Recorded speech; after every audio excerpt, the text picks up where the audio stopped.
6 महिने झालं काशी विश्वेश्वराच्या समोर भीक मागणारे आई बाप पोटाची आबळ झाली आणि आंधळे झाले आंधळे. आता मात्र पुंडलिकाच्या आई बापाचे डोळे गेले. मायबाप रोज पाहिजे लेकराला, रोज पाहिजे काशी विश्वेश्वराला, पण आज मात्र पाहत नाहीत. आणि 70 वर्षाची आई 1 रुपया मागते.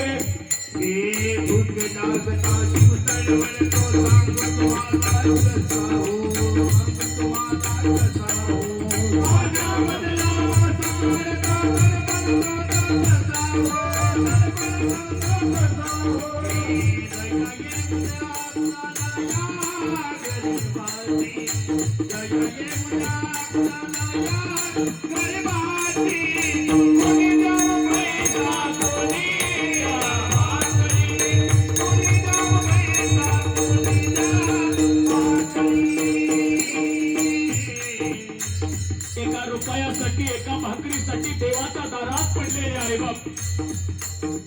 डोळ्यानं दिसना 70 वर्षाची आई, 80 वर्षाचा बाप. 6 महिन्याचा काळ गेला आणि पुंडलिकाची बायको आपल्या नवऱ्याला सांगते, ऐकलं का हो? कुत्र्याला भाकरी करते, कुत्र्याला. जावा तुमच्या आई बापाला घेऊन या,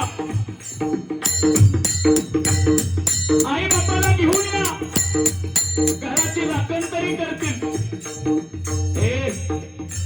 70 वर्षाच्या आईला आणायला पुंडलिक निघाला.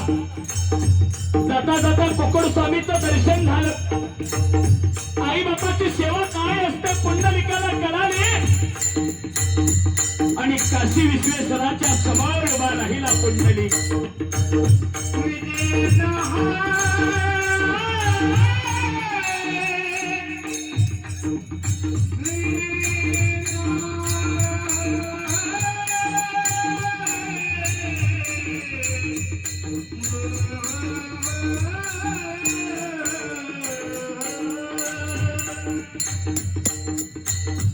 देवाच्या समोर भीक मागणारी आई पाहिली पुंडलिकानं. आता मात्र आईला दिसत नव्हतं. डोळ्याने आंधळी असणारी आई पाहिली, लेकराच्या डोळ्यात पाणी वाहू लागलं. रडत रडत आईच्या चरणावरती नतमस्तक झाला पुंडलिक.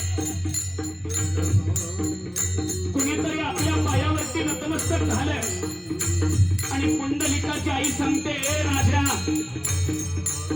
अरे आई बापाच्या कंबरट्यात लात मारणारे आई बाप, जा, आम्ही तुला काय देणार आहे?